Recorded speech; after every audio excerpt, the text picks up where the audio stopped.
இந்த பட்டப்பேர் வச்சு கூப்பிடுறீங்கல்ல, அதில் எனக்கு கொஞ்சம் கூட உடன்பாடே கிடையாது. நான் பலமுறை சொல்லியிருக்கிறேன். இந்த சின்னவர்னு கூப்பிடுறது, அப்புறம் வந்து இளைய கலைஞர், வாழும் பெரியார், இதெல்லாம் வந்து தயவு செய்து தவிர்த்துடுங்க.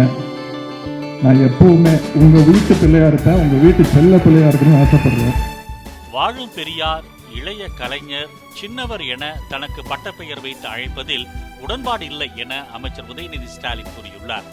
சென்னை வேப்பேரியில் நடைபெற்ற மத்திய சென்னை நாடாளுமன்ற தொகுதியின் பாகநிலை முகவர்களுக்கான ஆலோசனை கூட்டத்தில் பேசிய அவர், தாம் எப்போதும் உங்கள் வீட்டு செல்லப்பிள்ளையாகவே இருக்க விரும்புவதாக கூறினார். வரும்பொழுது சில பேர் இந்த பட்டப்பேர் வச்சு கூப்பிடுறீங்கல்ல, அதில் எனக்கு கொஞ்சம் கூட உடன்பாடே கிடையாது. நான் பலமுறை சொல்லியிருக்கிறேன். இந்த சின்னவர்னு கூப்பிடுறது, அப்புறம் வந்து இளைய கலைஞர், வாழும் பெரியார், இதெல்லாம் வந்து தயவு செய்து தவிர்த்துடுங்க. நான் எப்பவுமே உங்க வீட்டு பிள்ளையா இருப்பேன், உங்க வீட்டு செல்ல பிள்ளையா இருக்கணும்னு ஆசைப்படுறேன். திமுக எந்த மதத்துக்கும் எதிரானதல்ல என்று கூறிய உதயநிதி ஸ்டாலின், கோவில் கட்டினால் தமிழ்நாடு மக்கள் நன்றாக சாமி கும்பிடுவார்கள் என்றும், ஆனால் தேர்தல் என்று வந்துவிட்டால் உதயசூரியனுக்கு தான் ஓட்டு போடுவார்கள் என்றும் கூறினார். திமுக வந்து எந்த மதத்திற்கோ எந்த வழிபாட்டு முறைக்கோ எதுக்கும் எதிரானவங்க கிடையாது. கோயில் கட்டினீங்கன்னா தமிழ்நாட்டு மக்கள் வந்து நல்லா சாமி கும்பிட்டு போவாங்க. தேர்தல் வந்துச்சுன்னா உதயசூரியன் சின்னத்துலாம் வாக்களிப்பாங்க.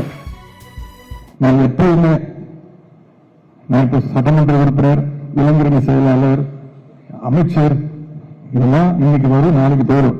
ஆனால் வீட்டுக்கு நான் நிரந்தரம். நான் எப்பவுமே உங்க வீட்டு பிள்ளையா இருப்பேன், உங்க வீட்டு செல்ல பிள்ளையா இருக்கணும்னு ஆசைப்படுறேன். அதுதான் நிரந்தரம். இன்னைக்கு அமைச்சராக இருக்கிறவங்க கொஞ்சம் பொறுப்பான செல்ல பிள்ளையாக கிட்டல முயற்சிக்கிறேன். அதுதான் நிரந்தரம். தயவுசெய்து பட்டப்பேரை வச்சு கூப்பிடுறது அதெல்லாம் தவிர்த்துடுங்க.